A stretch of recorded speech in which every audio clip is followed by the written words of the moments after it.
සාමාන්‍ය පෙළ විද්‍යා විෂය යටතේ ඔබ අනිවාර්යයෙන්ම දැනගත යුතු පාඩම් මේකකයක් තමයි අයනීකරණ ශක්තිය සහ විද්‍යුත් ඍණතාවය. ඉතින් අද මම සූදානම් වෙන්නේ තවත් පුංචි කාලයකින් මේ අයනීකරණ ශක්තිය සහ විද්‍යුත් ඍණතාවය කියන්නේ මොකක්ද කියලා පැහැදිලි කරලා ඒ ආශ්‍රිතව විභාගෙදී අහන්න පුළුවන් සුවිශේෂී ප්‍රශ්න සාකච්ඡා කරන්න. ඉතින් මේ වීඩියෝ එක අවසන් වෙනතුරු බලන්න. මොකද සාමාන්‍ය පෙළ විභාගෙදී මේ අද දවසේ මම මේ වීඩියෝ එක තුළ සාකච්ඡා කරන ප්‍රශ්න හැර වෙන කිසිම ප්‍රශ්නයක් විභාගෙදී අහන්නේ නැහැ කියලාත් මම පොරොන්දු වෙනවා. ඉතින් අපි යමු ඉස්සෙල්ලා මොකද්ද මේ අයනීකරණ ශක්තිය කියන්නේ කියලා බලන්න. අපි දන්නවා මේ තියෙන ආවර්තිතා වගුව. ආවර්තිතා වගුවේ හයිඩ්‍රජන් වල ඉඳලා කැල්සියම් දක්වා තියෙනවා බලා ගන්න පුළුවන්. ඉතින් මේකේ මේ පැත්තට තියෙනවට අපි දන්නවා ආවර්ත කියලා කියනවා. පළවෙනි ආවර්තය, දෙවෙනි ආවර්තය, තුන්වෙනි ආවර්තය සහ හතරවෙනි ආවර්තය. පළවෙනි කාණ්ඩය, දෙවෙනි කාණ්ඩය, තුන්වෙනි කාණ්ඩය, හතරවෙනි කාණ්ඩය මෙහෙම කාණ්ඩ 8ක් තියෙනවා බලා ගන්න පුළුවන්. ඉතින් අයනීකරණ ශක්තිය කියලා කියන්නේ යම්කිසි මූලද්‍රව්‍ය පරමාණුවක් ඒ පරමාණුව සතුව තියෙන අවසාන ශක්ති මට්ටමේ ඉලෙක්ට්‍රෝනයක් ඉවත් කරලා වායුමය අවස්ථාවේ තියෙන ඒක ධන අයනයක් හදන්න අපි ලබා දෙන්න ඕන ශක්තියකට අපි කියනවා අයනීකරණ ශක්තිය. සරලව කිව්වොත් දැන් මම පරමාණුවක් නම් මගේ ඈතින්ම තියෙන මෙන්න මේ කෙස් ගස්වල අයිනේ තියෙන ඉලෙක්ට්‍රෝනයක් ඉවත් කිරීමට මට ලබා දෙන්න ඕන ශක්තියට තමයි කියන්නේ අයනීකරණ ශක්තිය. පළමුවෙනි අයනීකරණ ශක්තිය. ඉතින් පළවෙනි අයනීකරණ ශක්තිය ගැන කතා කරද්දී අපිට කතා කළ යුතුම දෙයක් තමයි ඒ පරමාණුවේ සයිස් එක නැත්නම් ප්‍රමාණය. හයිඩ්‍රජන් හීලියම් දක්වා යනකොට පේනවද හයිඩ්‍රජන් ඉඳලා හීලියම් දක්වා පරමාණුවේ ප්‍රමාණය අඩු වෙලා තියෙනවා. ඒ වගේම ලිතියම් ඉඳලා මේ පැත්තේ යනකොට ඒත් අඩු වෙලා තියෙනවා. ඒ වගේම සෝඩියම් වල ඉඳලා ආගන් දක්වා යනකොට ඒ කියන්නේ ආවර්තයක් දිගේ වමේ සිට දකුණට යනකොට පරමාණුවේ ප්‍රමාණය එන්නේ අඩු වෙනවා. ඒ වගේම කාණ්ඩයක් දිගේ පහළට යනකොට මොකද්ද වෙන්නේ? ඕනම කාණ්ඩයක් තෝරගන්න පහළට යනකොට ඒ පරමාණු ප්‍රමාණය වැඩි වෙනවා. ඉතින් ඇයි මම මේක පෙන්නුවේ? මේක පෙන්නුවේ අපි දන්නවා ඕනම පරමාණුවක ධනාරෝපිත ප්‍රෝටෝන තියෙන න්‍යෂ්ටියේ. න්‍යෂ්ටියේ තියෙන හරි මැද. මේ න්‍යෂ්ටිය ධනාරෝපිතයි ඉලෙක්ට්‍රෝන තමයි ශක්ති මට්ටම් වල තියෙන්නේ. මේ ඉලෙක්ට්‍රෝන ආකර්ෂණය කරගෙන තියෙන මේ න්‍යෂ්ටිය විසින්. ඉතින් මේ ආකර්ෂණයට එහා ගියපු ශක්තියක් අපි ලබා දුන්නොත් තමයි අර ඉලෙක්ට්‍රෝන ඉවත් කරන්න පුළුවන්කම තියෙන්නේ. එතකොට නිකන් හිතලා කියන්න ආවර්තයක් දිගේ මෙන්න මේ අපි තුන්වෙනි ආවර්තයක් ගත්තොත් පරමාණුවේ ප්‍රමාණය එන්න පොඩි වෙනවා. එහෙමනම් මෙන්න මේ පරමාණුවට සාපේක්ෂව මේ පරමාණු වල ඉලෙක්ට්‍රෝන න්‍යෂ්ටියට ආකර්ෂණ බලය වැඩි. එහෙමනම් ඒ ආකර්ෂණය බිඳලා ලොකු ශක්තියක් දුන්නොත් විතරයි ඒ ඉලෙක්ට්‍රෝන අපට යවන්න පුළුවන්. ඒ කියන්නේ පළවෙනි අයනීකරණ ශක්තිය ගොඩක් වැඩි. මේ පැත්තේ ඉඳලා මෙහෙට යනකොට ඒ කියන්නේ ආවර්තයක සිට වමේ සිට දකුණට යනකොට පරමාණුවේ ප්‍රමාණය අඩු වෙනවා. ඒක නිසා න්‍යෂ්ටියට දක්වන ආකර්ෂණය වැඩි. ඒක නිසා අපි පළමු ඉලෙක්ට්‍රෝන ඉවත් කරන්නට ලබා දිය යුතු ශක්තිය වැඩි. සරලව කිව්වොත් ආවර්තයක වමේ සිට දකුණට යද්දී පළවෙනි අයනීකරණ ශක්තිය වැඩි වෙනවා. ඒතර මේ සරලව මම මේ දක්වා කතා කරපු දේවල් කිව්වොත් පළවෙනි අයනීකරණ ශක්තිය කියන්නේ මොකද්ද? වායුමය අවස්ථාවේ තිබෙන යම්කිසි මූලද්‍රව්‍ය පරමාණුවකින් ඉලෙක්ට්‍රෝනයක් ඉවත් කර වායුමය අවස්ථාවේ පවතින ඒක ධන අයනයක් සෑදීම සඳහා ලබා දිය යුතු ශක්තියට තමයි අපි කියන්නේ පළවෙනි අයනීකරණ ශක්තිය. ඒක ආවර්තයක සිට වමේ සිට දකුණට යද්දී වැඩි වෙනවා කියලා මතක තියාගන්න. කාණ්ඩයක ඉහළ සිට පහළට එද්දිත් පේනවද ප්‍රමාණය වැඩි වෙනවා. කාණ්ඩයක ඉහළ සිට පහළට එද්දී ප්‍රමාණය වැඩි වෙනවා කියන්නේ අපිට ඒ අවසාන ශක්ති මට්ටමේ තියෙන ඉලෙක්ට්‍රෝන ඉවත් කරන්න දෙන්න ඕන ශක්තිය ගොඩක් අඩුයි. කියන්නේ කාණ්ඩයක ඉහළ සිට පහළට එද්දී අයනීකරණ ශක්තිය අඩු වෙනවා. ආවර්තයක වමේ සිට දකුණට යද්දී අයනීකරණ ශක්තිය වැඩි වෙනවා. එහෙනම් මෙන්න මේක මතක තියාගන්න. මේක තමයි අයනීකරණ ශක්තිය සම්බන්ධව ඔබ දැනගත යුතු සියලුම දේවල් වෙන්නේ. දැන් අපි යනවා විභාගෙදී ඔයාලගෙන් අහන්න පුළුවන් ප්‍රශ්න ආකාර මොනවද කියලා බලන්න. ඊට කලින් මේ ප්‍රස්තාරයක් මම ඇඳලා තියෙනවා. මේ තමයි අයනීකරණ ශක්ති විචලනය. මේ අයනීකරණ ශක්ති විචලනය තුලින් බලා ගන්න පුළුවන් හයිඩ්‍රජන් හීලියම් කියන්නේ පළවෙනි ආවර්තයේ ඉන්න මූලද්‍රව්‍ය දෙකක්. මේ ආවර්තිතා වගුවේ මුලින්ම ඉන්න පරමාණු දෙකේ අයනීකරණ ශක්තිය සාපේක්ෂව වැඩි. මේ ඉලක්කම් මතක තියාගන්න ඕනේ. මේ තියෙන හයිඩ්‍රජන් හීලියම් ලිතියම් බෙරිලියම් බෝරම් මේක 3-4 පාරක් ඇඳලා මේකේ හැඩය හොඳට මතක තියාගන්න. ආවර්තයේ තියෙන මෙන්න මේ මූලද්‍රව්‍ය දෙකට වඩා දෙවන ආවර්තයේ තියෙන මේ මූලද්‍රව්‍ය වල අයනීකරණ ශක්තිය ඊට සාපේක්ෂව අඩුයි. දෙවන ආවර්තයට වඩා තුන්වෙනි ආවර්තයේ අයනීකරණ ශක්තිය පහළින් තියෙන්නේ. ඊට වඩා හතරවෙනි අයනීකරණ ශක්තිය පළවෙනි අයනීකරණ ශක්තිය හතරවෙනි ආවර්තයේ ගොඩක් අඩු වෙලා තියෙනවා. කියන්නේ අපි කලින් කිව්වා වගේ කාණ්ඩයක ඉහළ සිට පහළට එදී අයනීකරණ ශක්තිය ගොඩක් අඩු වෙනවා. ඒ වගේම අපි යම්කිසි ආවර්තයක් ගත්තොත් ඒ ආවර්තයේ දිගේ අයනීකරණ ශක්තිය වැඩි වෙනවා කියලා බලා ගන්න පුළුවන්. එහෙනම් මේ ප්‍රස්තාරයෙන් අපිට ඒක පැහැදිලි වෙනවා හොඳට. හැබැයි මේකේ තව ලස්සන දේවල් ටිකක් තියෙනවා මතක තියාගන්න. ඒ තමයි පළවෙනි ආවර්තයට පළවෙනි කාණ්ඩයට සාපේක්ෂව දෙවෙනි කෙනාගේ සහ පස්වෙනි කාණ්ඩය කියන මේ කාණ්ඩ දෙකේ අයනීකරණ ශක්තිය සාපේක්ෂව වැඩි වෙනවා. දැන් මේ දෙක පොඩ්ඩක් අමතක කරොත් අනිත් ඒවා ඔක්කොම මෙන්න මෙහෙම වැඩි වෙනවා. හැබැයි මේ දෙවෙනි කාණ්ඩේ සහ පස්වෙනි කාණ්ඩේ සුළු වැඩිවීමක් තියෙනවා අනිත් ඒවාට සාපේක්ෂව. ඉතින් මේක සාමාන්‍ය පෙළදී පැහැදිලි කරන්නේ නැහැ. උසස් පෙළදී තමයි මේ සම්බන්ධව වැඩිදුර කතා කරන්නේ. සාමාන්‍ය පෙළදී මේක හැඩේ පොඩ්ඩක් මතක තියාගන්න. මේක ගොඩක් වැදගත් වෙනවා විභාගෙදී ප්‍රශ්න වලට උත්තර ලියද්දී. හරි. දැන් මම යනවා මේකට අදාළව මම සාකස් කරගත්ත පළවෙනි ප්‍රශ්නේ සාකච්ඡා කරන්න. හරි. මෙන්න ප්‍රස්තාරයක් දීලා තියෙනවා ප්‍රශ්නිකුත් තියෙනවා. RPSQED ML හා A අණු අණුයාත මූලද්‍රව්‍ය නම් මේකේ මේවායේ පරමාණු ක්‍රමාංක 1 සිට 20 දක්වා වේ. D අණු දෙවන ආවර්තය D කියන්නේ මෙන්න මෙතන තියෙන එකක්. මෙයා දෙවන ආවර්තයේ නම් අපට කියන්න පුළුවන් මේ හැමෝම දෙවන ආවර්තය කියලා. මොකද දෙවන ආවර්තය තමයි අයනීකරණ ශක්තිය වැඩිවීමක් වෙන්නේ වමේ සිට දකුණට යනකොට. හරි. ඒ වගේම අපට කියනවා සම්මත සංකේත නෙවෙයි කියලා කියනවා. පළවෙනි අයනීකරණ ශක්තිය විචලනය තියෙනවා කියලා තියෙනවා. පළවෙනි අයනීකරණ ශක්තිය අනු කුමක්ද? මම කලින් පැහැදිලි කරා වායුමය අවස්ථාවේ තියෙන මූලද්‍රව්‍ය පරමාණුකින් ඉලෙක්ට්‍රෝනයක් ඉවත් කර වායුමය අවස්ථාවේ පවතින ඒක ධන වචනේ තමයි ඒක ධන අයනයක් සෑදීම සඳහා ලබා දිය යුතු ශක්තිය අපි කියනවා පළවෙනි අයනීකරණ ශක්තිය කියලා. පළමු අයනීකරණ ශක්තිය මනින ඒකකය. ශක්තිය මනින්නේ ජූල් උනාට අපි පළවෙනි අයනීකරණ ශක්තිය මනින්නේ කිලෝ ජූල් මවුලයට කියලා. මොකද පරමාණු ඉතාමත් කුඩා නිසා අපට නිකන් ජූල් වලින්වත් කිලෝ ජූල් වලින්වත් මනින්න බෑ. අපි සම්පූර්ණ මවුලයක්ම අරන් බැලුවොත් විතරයි අපට යම් තාක් දුරකට හරි ඒක කිලෝ ජූල් වලින් ප්‍රකාශ කරගන්න පුළුවන් වෙන්නේ. ඉතින් ඒක නිසා අපි ශක්තිය මනින අයනීකරණ ශක්තිය විදිහට ගන්නේ මවුලයට කිලෝ ජූල් කියන ඒකකය. මේකේ K අකුර සිම්පල් කියලාත් මතක තියාගන්න. හරි. ඊට මූලද්‍රව්‍ය අතරින් එකම කාණ්ඩයට අයත් මූලද්‍රව්‍ය මොනවද කියලා අහනවා. දැන් අපි දන්නවා එකම කාණ්ඩයකට අයත් නම් එකම වගේ හැඩයක් පෙන්වන්න ඕන. දැන් මේක දිහා බැලුවොත් අපට පේනවා මෙන්න මේ R කියන මූලද්‍රව්‍යයෙන් පස්සේ සුළු පසුබෑමක් තියෙනවා. ඒ වගේම මේ A කියන මූලද්‍රව්‍යයෙන් පස්සේ අපිට දැන් ඉතින් ඉස්සරහට ප්‍රස්තාරය දීලා නැති උනාට අපිට පොඩ්ඩක් හිතන්න පුළුවන් මේ හැඩය මතකයි නම් අපි කලින් ඇඳපු එකේ උඩ ඉඳලා පහළට ගිහිල්ලා ඊට පස්සේ මෙහෙම ගිහින් වැඩි වෙනවා. ඊට පස්සේ ආපහු වැඩි වෙලා මේක අනිවාර්යයෙන්ම පළවෙනි කාණ්ඩය වෙන්න ඕන. ඊට පස්සේ මෙයා දෙවන කාණ්ඩය. ඊට පස්සේ අපි ඇඳොත් මේක පහළට ගිහින් ඔහොමම යනවා.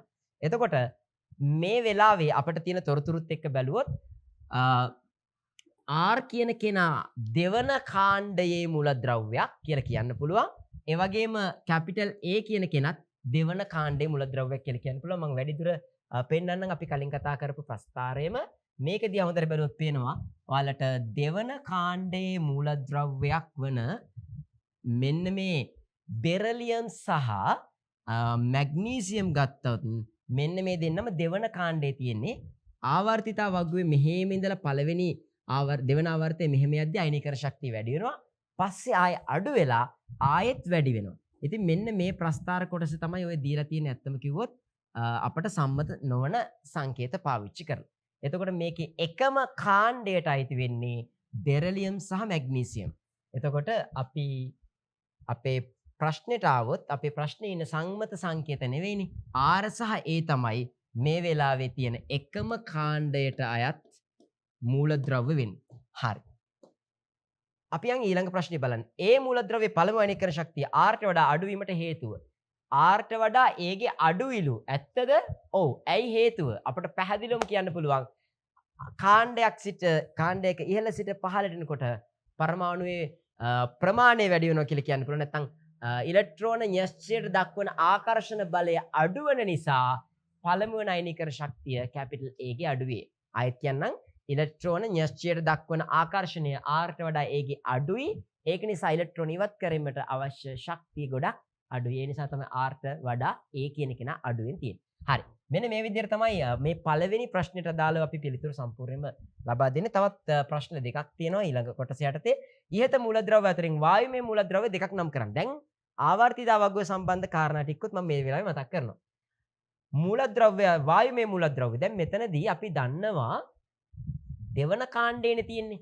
ඒ කියන්නේ හයිඩ්‍රජන් හීලියම් ඇරුණාට පස්සේ ඊළඟට තියෙන beryllium boron carbon nitrogen oxygen fluorine argon මේ ටික තමයි නියෝන් තමයි තියෙන්නේ. එතකොට මේ ආවර්තයක වමේ සිට දකුණට යනකොට අවසාන කාණ්ඩ තුනේ ඉන්න අය තමයි වායු බවට පත් වෙලා තියෙන්නේ. එතකොට EDM නයිට්‍රජන් ඔක්සිජන් සහ අපිට ගන්න පුළුවන් නියෝන්. එතකොට නියෝන් කියන්නේ වායුවක්. නියෝන් කියන්නේ වායුවක්. ඊළඟට මෙතන ෆ්ලෝරින් ඊට පස්සේ ඔක්සිජන්. ඔක්සිජන් කියන්නේ වායුවක්. ඔක්සිජන් කියන්නේ වායුවක්. ඊළඟට ෆ්ලෝරින් කියන්නේ වායුවක්. ඊළඟට නියෝන් කියන්නේ වායුවක්. එහෙනම් මේ ආවර්තිතා වගුවේ අපි කතා කරන්නේ දෙවන ආවර්තයේ තියෙන මෙන්න මේ EDM සම්මත සංකේත වලින් අපි කිව්වොත් දෙවන ආවර්තයේ කෙලවරේම තියෙන්නේ මේ පැත්තේ නියෝන් ඊට කලින් ෆ්ලෝරින් ඊට කලින් තියෙනවා ඔක්සිජන්. මේ තුන් දෙනාම වායු. අපිට සම්මත සංකේත වලින් ලියන්න බෑ. අපිට ගානේ දීලා තියෙන සංකේත වලින් ලියන්න ඕන EDM කියලා. එහෙනම් උත්තරය EDM. E අකුරයි D අකුරයි M අකුර තමයි මේ වෙලාවේ උත්තරයට ලියන්න ඕන. අවසාන ප්‍රශ්نين අපෙන් අහනවා E සහ L මූලද්‍රව්‍ය සංයෝජනය වීමෙන් සෑදෙන සංයෝගයේ රසායනික සූත්‍රය EL. කොහෙද EL ඉන්නේ? E කියන්නේ කවුද? L කියන්නේ කවුද? E කියන්නේ අපි දන්නවා ඔක්සිජන් ඉන්න තැන ඉන්න කෙනා. මෙයාගේ සංයුජතාවය 2යි. කියන්නේ ඉලෙක්ට්‍රෝන දෙකක් තව මෙයාට මදි. E ගේ සංයුජතාවය 2යි. L ගේ සංයුජතාවය පළවෙනි කාණ්ඩේ 1යි. එහෙමනම් සම්මත සංකේත වලින් කිව්වොත් මේ තියෙන්නේ ඔක්සිජන්, මේ තියෙන්නේ කවුද? සෝඩියම්. සෝඩියම් එක්ක ඔක්සිජන් හදනවා Na2O. Na2O කියන සංයෝගය හදනවා. මේ සම්මත නොවන සංකේත වලින් ලිව්වොත් E ගේ සංයුජතාවය යනවා L ට, L ගේ සංයුජතාවය යනවා E ට. E ගේ සංයුජතාවය 2යි, L ගේ සංයුජතාවය 1යි. L මුලින් ලියන්න ඕන. ඊට පස්සේ E ගේ සංයුජතාවය 2 මෙතන එනවා L2E. එහෙනම් උත්තරේ එනවා L2E කියලා. සංයුජතාව දෙක මාරු කරනවා. L ගේ සංයුජතාවය 1යි, E ගේ සංයුජතාවය 2යි. මේ සංයුජතාව මාරු කරලා යද්දි L මුලින්ම ලියන්න ඕන. ලෝහය. ඊට පස්සේ E ගේ සංයුජතාවය මෙතනට එනවා L2E. එහෙනම් උත්තරය L2E කියලා ලියා ගන්න පුළුවන්. හරි. මම ඔන්න එක ප්‍රශ්නයක් සම්පූර්ණයෙන්ම සාකච්ඡා කරා අයනීකරණ ශක්තිය සම්බන්ධව. දැන් අපි එනවා අයනීකරණ ශක්තිය සම්බන්ධව තවත් විභාග ප්‍රශ්නයක් සාකච්ඡා කරන්න. ආවර්තිතා රටා අතර මූලද්‍රව්‍ය ප්‍රථම අයනීකරණ ශක්ති රටාවද ඔබට හැදෑරීමට ඇත. ප්‍රථම අයනීකරණ ශක්තිය යන්නේ කෙටියෙන් අර්ථ දක්වන්න. මොකද වායුමය අවස්ථාවේ තියෙන මූලද්‍රව්‍ය පරමාණුවකින් ඉලෙක්ට්‍රෝනයක් ඉවත් කර වායුමය අවස්ථාවේ පවතින ඒක ධන ආයනයක් ලබා ගැනීමට සෑදීමට ලබා දිය යුතු ශක්තියට අපි කියනවා පළමු අයනීකරණ ශක්තිය. ප්‍රශ්න අංක 2. කාණ්ඩයක් ඔස්සේ පහළට යන විට ප්‍රථම අයනීකරණ ශක්තිය වෙනස් වන්නේ කෙසේද? එන්න අඩු වෙනවා. එන්න අඩු වෙනවා. අර රූපසරණ මත තියෙන ප්‍රස්ථාරය. ප්‍රස්ථාරය මතක තියාගන්න එන්න අඩු වෙනවා. 3. ප්‍රථම අයනීකරණය ප්‍රථම මූලද්‍රව්‍ය 20ෙහි වැඩිම හා අඩුම ප්‍රථම අයනීකරණ ශක්තිය දරන මූලද්‍රව්‍ය දෙක පිළිවෙලින්. අන්න ගොඩක් වැදගත් ප්‍රශ්නයක්. කෙටි ප්‍රශ්නයක් විදිහට ඉන්න පුළුවන්. වැඩිම වෙන්නේ හීලියම් වල අඩුම අයනීකරණ ශක්තියක් තියෙන කාගේද? ආවර්තිතා වගුව හොඳට අධ්‍යයනය කරලා බැලුවොත් අපිට බලන්න පුළුවන් වැඩිම අයනීකරණ ශක්තියක් තියෙන්නේ. කියන්නේ ඉලෙක්ට්‍රෝනයක් ඉවත් කරන්න අකමැතිම කෙනා තමයි හීලියම්. ඒ වගේම ආවර්ත කාණ්ඩයක් ඔස්සේ ඉහළ සිට පහළට එනකොට අපිට බලා ගන්න පුළුවන් අපිට හම්බ වෙන අයනීකරණ ශක්තිය අඩුම කෙනා තමයි පළවෙනි කාණ්ඩේ ඉන්න පොටෑසියම්. අපි දැන් යනවා ඒක පෙන්වන්න ඔයාලට ඉස්සෙල්ලා මම පෙන්නපු අපේ ප්‍රස්ථාරය. ඉතින් මේ ප්‍රස්ථාරය දිහා බැලුවොත් අයනීකරණ ශක්තිය වැඩිම වෙන්නේ මෙන්න මේ ප්‍රස්ථාරයේ මේ y අක්ෂයේ අයනීකරණ ශක්තිය අක්ෂයේ වැඩිම තියෙන්නේ හීලියම් කියලා කියන පුළුවන්. මේ ප්‍රස්ථාරය දිහා බලලා අඩුම කෙනා ඉන්නේ පොටෑසියම් කියලා කියන්න පුළුවන්. ඒ අනුව මෙයා වැඩිම මෙයා අඩුම කියලා අපිට ගන්න පුළුවන් ප්‍රස්ථාරය පාවිච්චි කරලා. එහෙම නැතුව අර පරමාණු වල ප්‍රමාණය ගැන හිතලත් අපිට ඉතාමත් පහසුවෙන්ම ගන්න පුළුවන්. ඉතාමත්ම පැහැදිලි කුඩාම අයනීකරණ ශක්තියක් තියෙන්නේ පොටෑසියම්. මොකද පොටෑසියම්ගේ ශක්ති මට්ටම් ගොඩක් වැඩි. ඒක නිසා එයා ඉලෙක්ට්‍රෝන ආකර්ෂණය කරලා තියෙන අඩුවෙන් ඉතාමත් කුඩා ශක්තියක් දීලා ඉලෙක්ට්‍රෝනයක් ඉවත් කිරීමේ හැකියාවක් තියෙනවා. නමුත් මෙයා ස්වභාවිකවම ස්ථායි. 8 වෙනි කාණ්ඩයේ මූලද්‍රව්‍ය ස්වභාවිකවම ස්ථායි. ඒ ස්ථායි ඉලෙක්ට්‍රෝන වින්‍යාසයක් තියෙන හීලියම් නියොන් ආගන් වගේ මූලද්‍රව්‍ය ගත්තට පස්සේ ඒ ආවර්තවල වැඩිම අයනීකරණ ශක්තියක් තියෙන යාගේ. මොකද වැඩිම ශක්තියක් ඕන ඒ ස්ථායි මට්ටමේ ඉන්න මූලද්‍රව්‍ය පරමාණු වලින් ඉලෙක්ට්‍රෝනයක් ඉවත් කිරීමට නම්. හරි. දැන් ඔන්න අපි දෙවෙනි ප්‍රශ්නේ සාකච්ඡා කරලා අවසానයි. මේ සම්බන්ධව. හරි. ඔන්න මේ ඔක්කොම හරි. දැන් අපි එනවා ඊළඟට තවත් සුවිශේෂී ප්‍රශ්නයක් සාකච්ඡා කරන්න. හොඳට මතක තියාගන්න මේ වීඩියෝ එක අවසන් වෙන තුරු බැලුවොත් ඔයාලට අයනීකරණ ශක්තිය සම්බන්ධ හැම කාරණයක්ම විභාගෙදී අහන ප්‍රශ්න පවා ඔක්කොම අල්ලගන්න පුළුවන්. PQRST අනුයාත. මොකද අනුයාත කියන්නේ එක ළඟ තියෙන මූලද්‍රව්‍ය පහකේ. T මූලද්‍රව්‍ය ආගන්. T කියන්නේ ආගන්ලු. හරි. ඒ කියන්නේ මොකද්ද? කීවෙනි ආවර්තය ගැනද මේ කියන්නේ? අපි දන්නවා හීලියම් නියොන් ආගන් කියලා කියන්නේ තුන්වන ආවර්තයේ මූලද්‍රව්‍ය. මේ ඇත්තටම කිව්වොත් මේ තියෙන්නේ ආගන්. මේ තියෙන්නේ ආගන්ට කලින් ඉන්න ක්ලෝරින්. මේ තියෙන්නේ ක්ලෝරින්ට කලින් ඉන්න සල්ෆර්. මේ විදිහට ෆොස්ෆරස් මේ අපිට අඳුර ගන්න පුළුවන් අවශ්‍ය නම්. හරි. ඉතින් අපිට තියෙනවා පළවෙනි අයනීකරණ ශක්තිය විචලනය වීම මේ විදිහට. ප්‍රශ්නාංක 1 අයනීකරණ ශක්තිය මනින ඒකකය. අපි දන්නවා ඉස්සෙල්ලත් අපිට කිලෝ ජූල් මවුලයට. මවුලයට කිලෝ ජූල්. පළවෙනි ප්‍රශ්නේ ඉවරයි. විද්‍යුත් ඍණතාවය වැඩිම. හරි.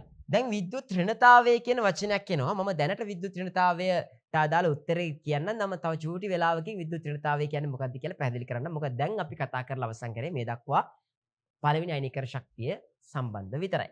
විද්‍යුත් ඍණතාවය වැඩිම වන්නේ ඉහත සඳහන් මූලද්‍රව්‍ය අතරින් කවරක්ද කියලා අහනවා. මේ ප්‍රශ්නෙට මම උත්තරේ දැන් කියන්නම්. ක්ලෝරින්. එහෙම නැත්නම් S කියලා තමයි අපි ලියන්න ඕන. ඒකට හේතුව මොකක්ද කියලා මම තව පොඩි වෙලාවකින් කියන්න. මොකද ඔයාලා විද්‍යුත් ඍණතාවය සම්බන්ධව මම තාම ඉගෙනුවේ නැහැ. හරි. T මූලද්‍රව්‍ය අයනීකරණ ශක්තිය ඉහළ මගයක් ගැනීමට හේතු දෙකක් සඳහන් කරන්න. මෙන්න මේ අයනීකරණ ශක්තිය වැඩිවීමට හේතු දෙකක්. එකක් තමයි ආගන් කියලා කියන්නේ උච්ච වායුවක්. ඒක නිසා එයාගෙන් ඉලෙක්ට්‍රෝනයක් ගලවන එක ලේසි නැහැ.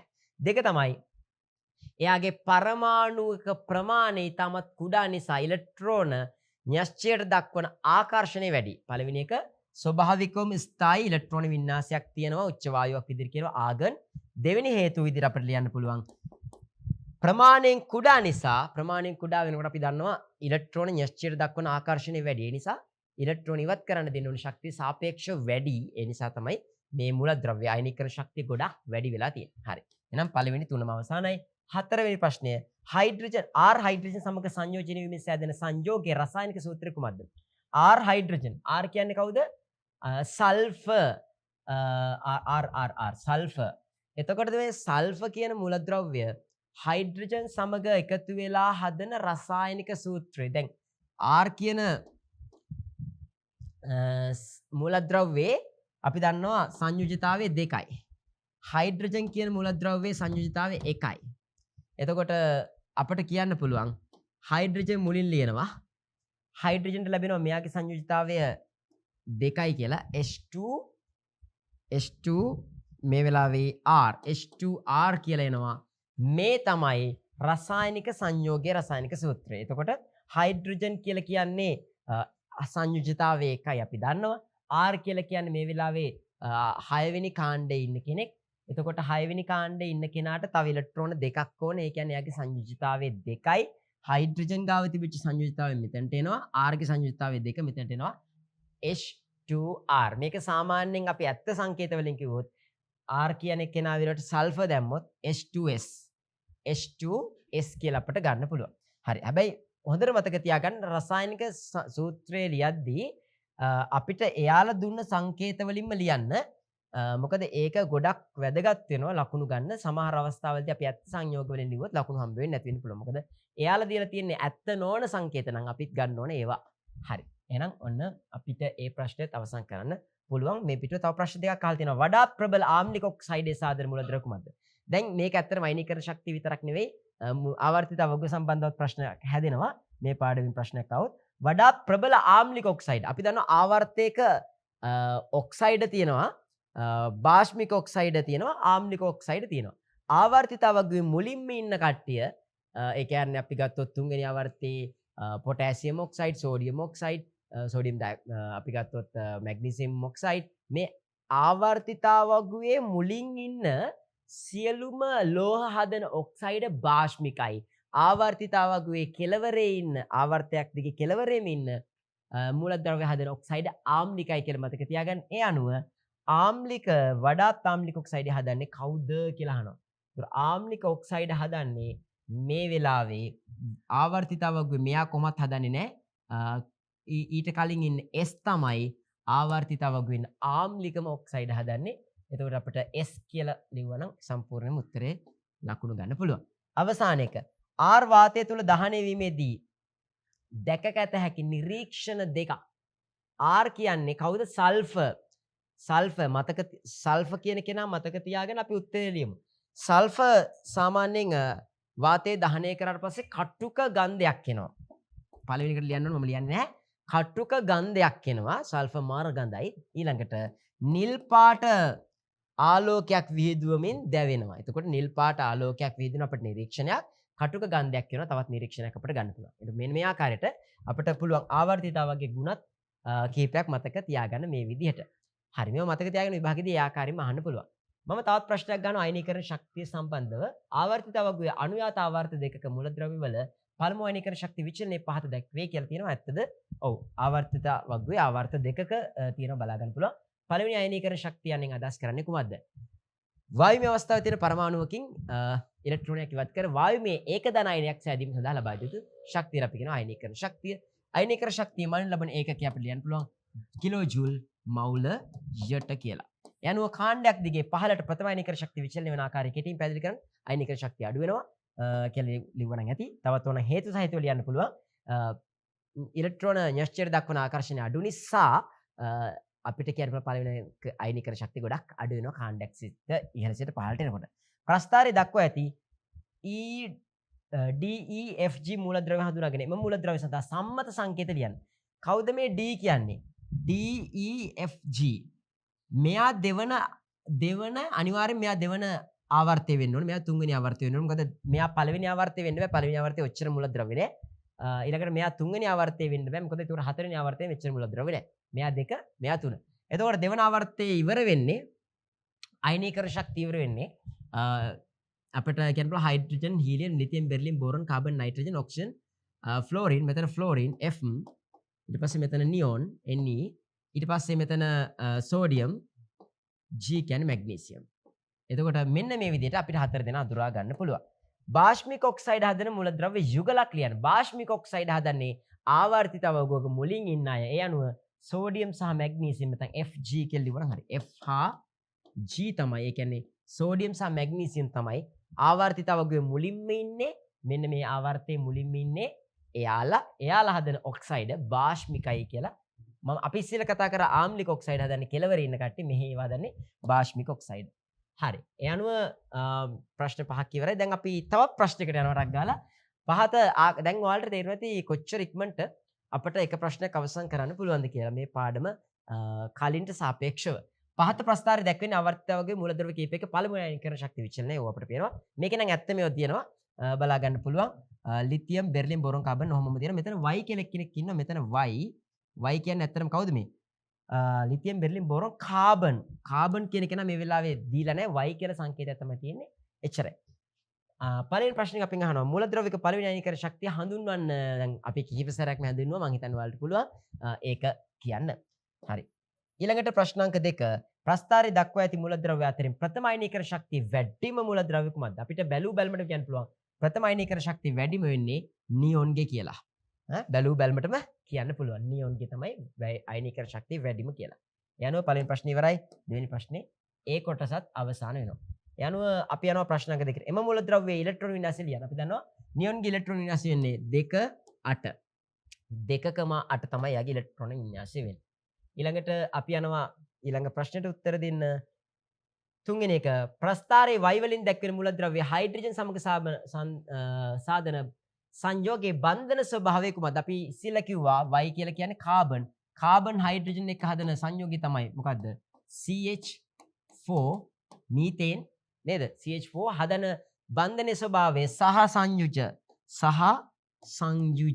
සංයුජ බන්ධනයක් තමයි හදන්නේ. එම සංයෝගයේ තිත් කතිර සටහන දක්වන කාබන්ට හයිඩ්‍රජන් 4 දෙනෙක් සෙට් වෙලා ඉන්නවා. තිත් කතිර සටහනකින් අඳින තිතයි කතිරයයි තිතයි කතිරයකුයි මෙන්න මේ ආකාරයට අපිට හයිඩ්‍රජන් සහ කාබන් අතර ඇතිවන CH4 අණුවේ තිත් කතිර සටහන අඳින්න පුළුවන්. ස්වභාවයේ වයි මූලද්‍රව්‍ය කියන්නේ කාබන් මූලද්‍රව්‍ය පැවතිය හැකි ස්පටික රූපී අවස්ථාවක් දියමන්ති හා මිනිරං ඔය ඕනම උත්තරයක් හරි මිනිරං කියන්නේ එයාගේ ස්පටික රූපී අවස්ථාවක්. ඒ වගේම දියමන්ති කියන්නේ වඩාත්ම ස්ථායි ස්පටික රූපී අවස්ථාවක්. ඊළඟට අපිට මේ ප්‍රශ්නයක් කරන ගානක් ඇත්තටම සල්ෆර් ග්‍රෑම් 16ක අඩංගු සල්ෆර් පරමාණු ගාන කොච්චරද කියලා අහනවා. පරමාණු ගාන අපි හොයන්න කලින් අපි ඉස්සෙල්ලා හොයමු මෞල ගාන කීයද කියලා. අපි දන්නවා මෞල ගාන හොයන සූත්‍රයේ ස්කන්ධය බෙදී මෞලික ස්කන්ධයේ ග්‍රෑම් 16 මෞලික ස්කන්ධය 32යි. ඒ අනුව 0.5යි මෞල. මෞල 0.5. ඒ කියන්නේ ග්‍රෑම් 16ක තියෙන මෞල ගාන 0.5. හොඳට මතක තියාගන්න මෙන්න මේ රූපය ඕනෑම මේ ලෝකේ තියෙන වැලියට ගල් කැට නැත්නම් සල්ෆර් පොටෑසියම් ඕනම මූලද්‍රව්‍යයක මෞලයක් ඇතුලේ කාබන් ඩයොක්සයිඩ් වෙන්නත් පුළුවන්. කාබන් ඩයොක්සයිඩ් කියන අණුවක් අණු මෞලයක් කියලා කියන්නේ ඒක ඇතුලේ පරමාණු මෞලයක් කියන්නේ පරමාණු ඇවගාඩ්‍රෝ සංඛ්‍යාවක් තියෙනවා. කියන්නේ 6.22 1023 වෙනි බලයක් තියෙනවා. ඒ කියන්නේ පරමාණු මෞලයක් ගත්තොත් පරමාණු මෞලය තුල ඒ පරමාණු ඇවගාඩ්‍රෝ සංඛ්‍යාවක් තියෙනවා. කාබන් ඩයොක්සයිඩ් අණු මෞලයක් ගත්තොත් කාබන් ඩයොක්සයිඩ් අණු ඇවගාඩ්‍රෝ ප්‍රමාණයක් තියෙනවා. දැන් මේ වෙලාවේ මෞල එකක් තිබ්බොත් මෙච්චරයි නම් මෞල 0.5යි නම් අපිට කියන්න පුළුවන් මෞල 0.5යි නම් අපිට කියන්න පුළුවන් මේක තමයි උත්තරේ. එහෙනම් අවසාන උත්තරේ වෙන්නේ 6.22 බෙදීම 2. ඒ හා සමාන පරමාණු ප්‍රමාණයක් තියෙනවා මේ සල්ෆර් ග්‍රෑම් 16ක් තුල. එහෙනම් මෙන්න මේ ආකාරයට අපිට පුළුවන් තවත් ප්‍රශ්නයක් අවසන් කරන්න.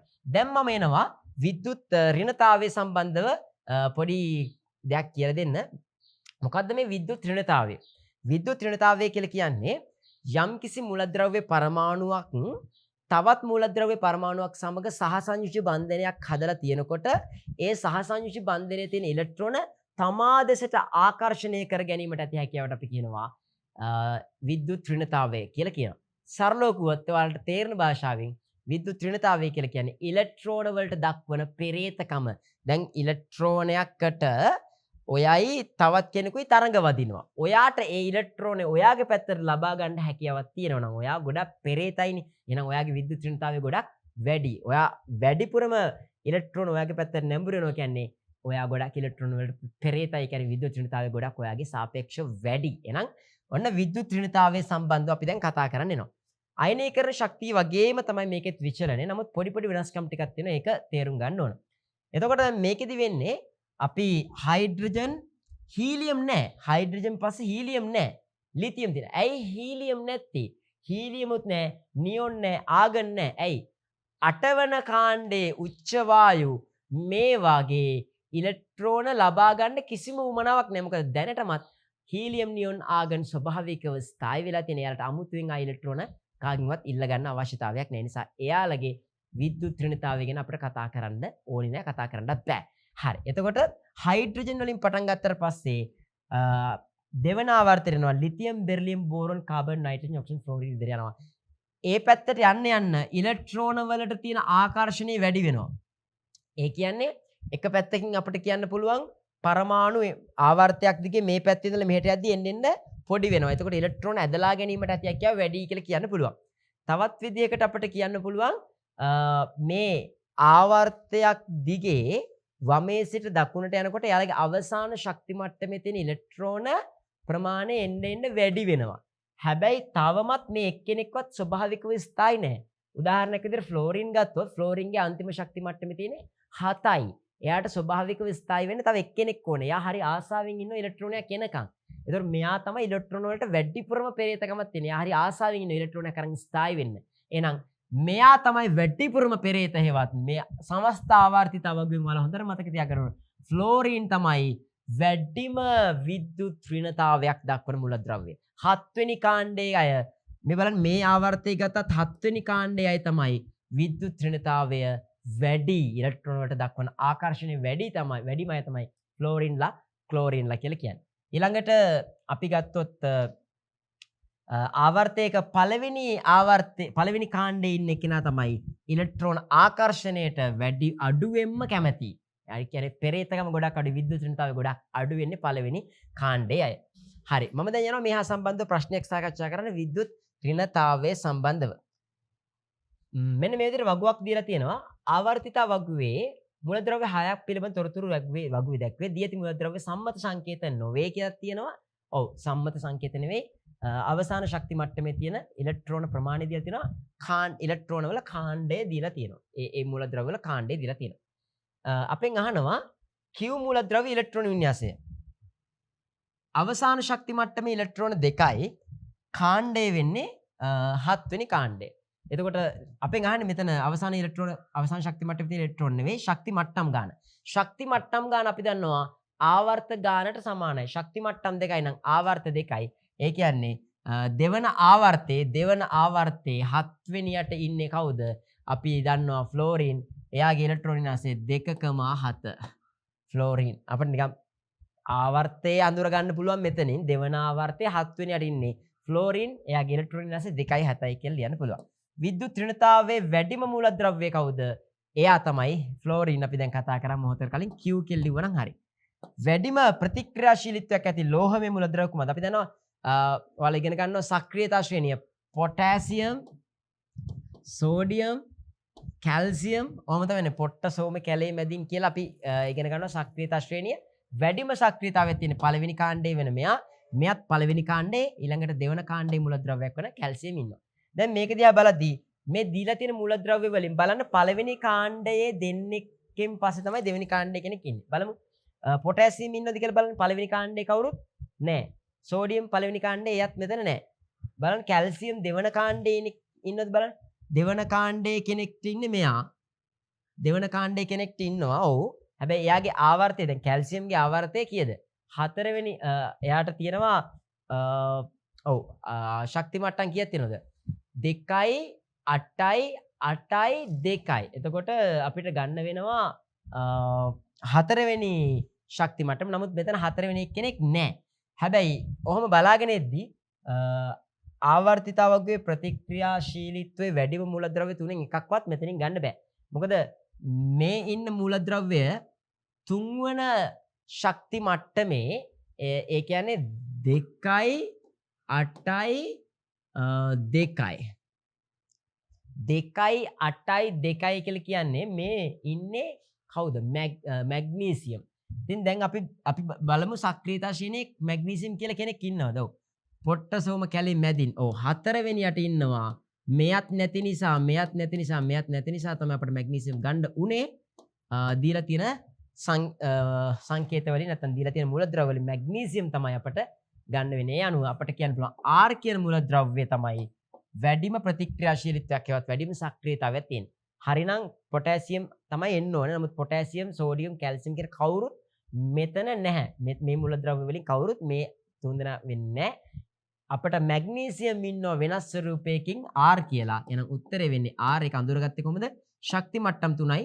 ඒකේ පළවෙනි ශක්ති මට්ටමේ උපරිම 2යි, දෙවෙනි ශක්ති මට්ටමේ උපරිම 8යි, 2යි 8යි.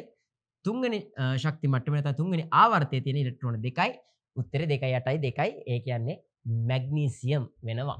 ඒ අනුව මැග්නීසියම් සක්‍රියතා ශ්‍රේණිය 4 වෙනියට ඉන්න නිසා අපිට යා ගන්න පුළුවන්. හරි. දැන් අපි ඊළඟ ප්‍රශ්නය මේ විදිහට සාකච්ඡා කරනවා. පහත දැක්වෙන්නේ අණු ඇති මූලද්‍රව්‍ය කීපයක විද්‍යුත් ඍණතාවය විචලනය වන ආකාරය.